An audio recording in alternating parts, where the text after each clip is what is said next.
Welcome.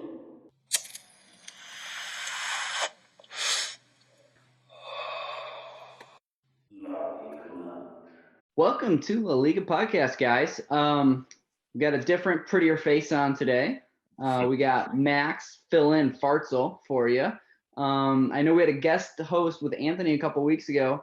Good news is that this host has both their working legs. So, Max, I'm excited to have you on today. I think we're gonna have some fun. Appreciate it. Thanks for having me. So let's recap this week. We had a pretty big games going into the weekend. And a lot of games coming down to Monday. Me with Anthony. He had Najee Harris edge in front of me early on, so I lost that one early into Monday night. So I want to focus on two leaders in the league, Josh and Brendan Murphy.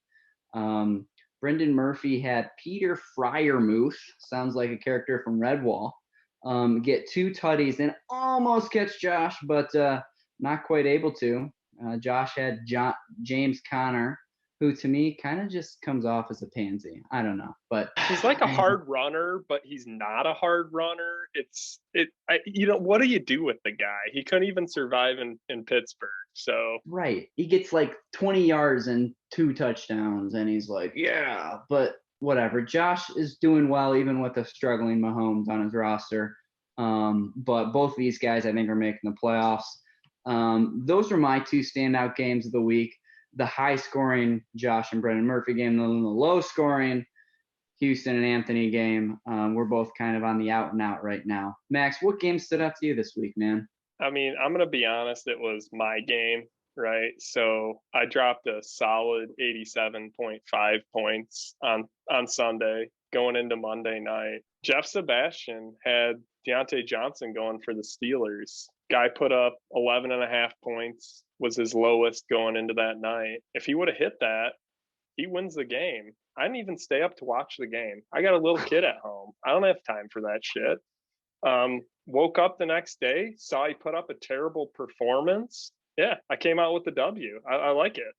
That's great. That's great, Juju, right there, waking up and having your bets or your fantasy lineups come through for you. I mean, and also, why hasn't Jeff Sebastian dropped Mason Crosby? How many field goals has he freaking missed this year?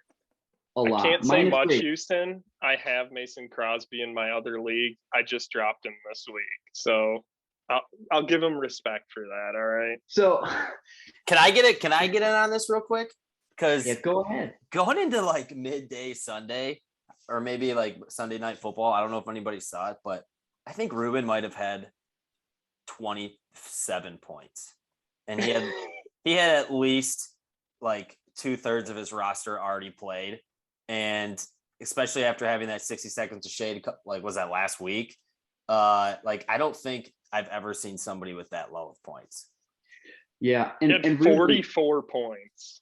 I mean, that's like a kicker, a defense, and a running back. I think there was a point in time when like he had about 8 players, including his bench, who had 0 or negative points. His whole bench 0, and then DeAndre Hopkins and his kicker both had 0 in his lineup. Like, oh my gosh, he was my comeback player of the year in the league because his roster is pretty stacked, but he sucks. But so moving on from the games, Max, I don't know if you watched last week's episode. We had the commissioner on, Kevin Galahay, and he made a lot of statements. 5-year contract that he just signed, behind closed doors, NDAs. People are trying to look into it, and showing up in Rivers. He also mentioned a high-tier dynasty league, a few other things. But Max, what were your takeaways from Kevin's appearance on the show last week? Number one, I'm pretty sure he was drunk coming on the show because he was just taking bold take after bold take after bold take. But the high tier league, honestly, it sounds like what they were trying to do with that English Premier League Soccer Champions League. I don't know if I want anything to do with that. I mean, high tier league, I mean, Kevin can barely manage this league. Do we really want him to be splitting his time between 2 leagues? I say no. How is Kevin going to manage both leagues? Does he need to hire an assistant manager who would do that? I don't know. And I mean, Max, you just had a girl. By the way, congrats. I should have opened with that. It was rude of me. Congrats on the new daughter. I hope her and the wife are happy and healthy.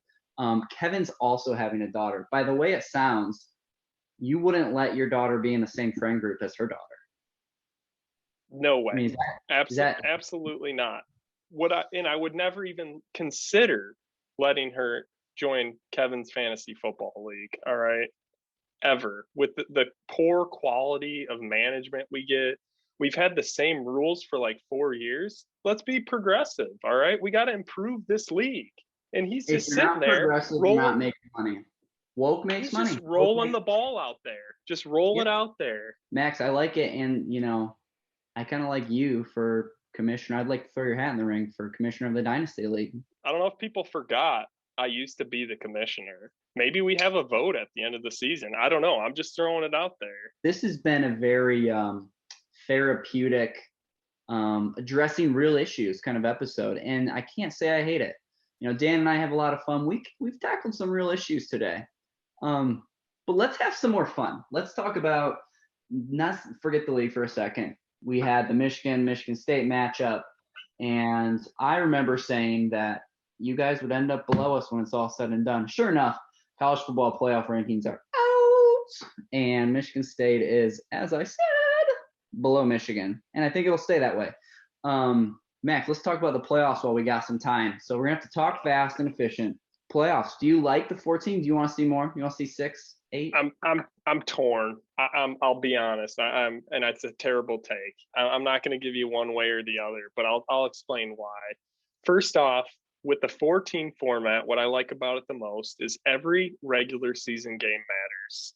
Michigan versus Michigan State, Ohio versus Michigan State, Ohio State versus Michigan. All of those games, you cannot lose a game and be considered really for the playoff unless you're going to lose one early on or middle of the season and then come back, right? With that said, now that Michigan State lost to Purdue, I don't want our season to be over. Now I'm looking at it like I'm a Michigan fan. I have 1 or 2 losses on the year, usually at about this time of year. And I'm saying, I want to keep cheering. But at this point, we still have our destiny. We still have, our path in front of us. If we went out, we'll go. But, I'm torn. I do think it might make it a little bit better if you have, a longer college football season, because honestly, at Michigan State, we care about national championships. It's Big Ten championships and national championships or bust. I don't give a shit about us having a nice season. All right. I want to go to the playoff. And so if that means expanding it a little bit, I would just err on the side of caution. Let's not make it too big. We don't want bad teams get in. We struggle enough to get 4 teams in right now, right? There's usually maybe a 5th team, and that's where I struggle. But I also want to have a longer season to cheer for, right? When your team loses one game and you feel like you're out. So you're kind of on the fence, but I'm getting like a 60-40 vibe of like expanding it from you. I'm gonna say I'm 90. I'm all in on expanding it.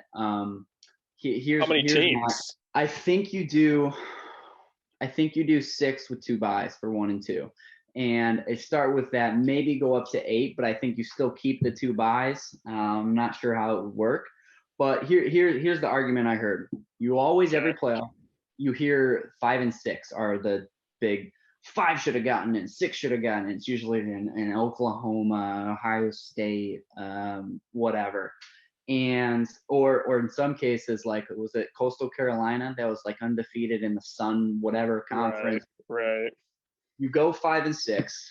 You allow some wiggle room for that one loss team, like an Alabama lost, but like their schedule is packed. They win the SEC, they're gonna beat Georgia. So they're going to be in even with 1 loss, right? And Georgia will be in with 1 loss because they beat everybody else.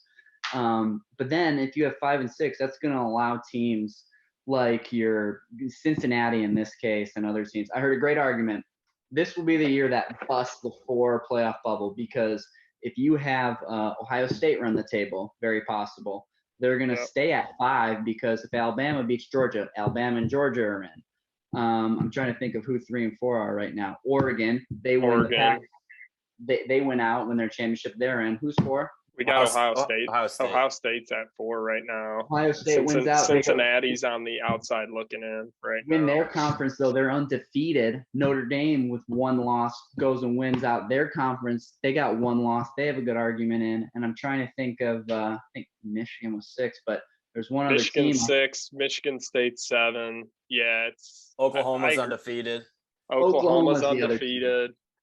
You have Houston. So instead of 2 teams, you would have 3 teams that are basically saying we deserve to be in, and it's hard to argue not. And so I think that would be, you get up to 6 teams in, that's enough for any team. Even if you're in a small shitty conference, like you win out, you're gonna get that 6th spot and have a chance to dance, and that's all we care about.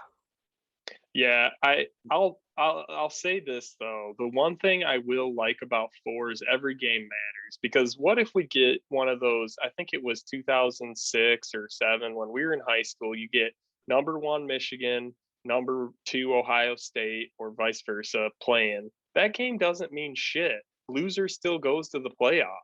So I would hate to degrade the regular season like that, but I'll be honest, we got to probably get it up to 6 teams. You go 8, then you get some shitty teams in there. I like the idea of going 6, but the problem is these conferences are split and you can only control your schedule so much, right? That's the thing. Yeah. If you did go bigger, though, you could actually set it up where regular season games, you could play better teams out of conference and not worry about a loss affecting you as much. And I would appreciate that. Max, we got to move on from college football. We got about 2.5 minutes left. I'm going to go to lightning round real quick. Out of this league, we're taking like polls with our guest hosts every week. What do you want to see next in the league? What change you want to see? I want to see super flex. I want to see second quarterback. I want to see quarterbacks drafted across the board. What do you want to see? I don't like the second quarterback, but I would continue to like to degrade the effectiveness of defense. Like, let's consider maybe another flex player and get defense out of there. It's so random week to week. Someone can't act like they know what's going on because the Jaguars defense just held the Buffalo Bills to 6 points. That's ridiculous. Yeah. I usually just pick whoever's playing the bad team, the Jets or the Texans of the year, and I try to change my D every week, which is also a waste of your money. All right, Josh, you're going to shoot me some lightning questions, and then we're going to get out of here. Yeah, Max, you can jump in real quick on it too. All right, first game, we got home team, the cheating Cheeseheads versus Seahawks, Packers minus 3.5. I take the Packers, free Aaron Rodgers, and let the mandates go. No Aaron this week. I'm going Seahawks because Russell Wilson is back, y'all. Beauty. All right, second game. Inconsistent as my bowel movements. We got the Browns at 5-4, second in the AFC. Over under versus the Pats. 45. Over under 45. Over under 45. So the Browns have, without Odell, are averaging 36 points a game.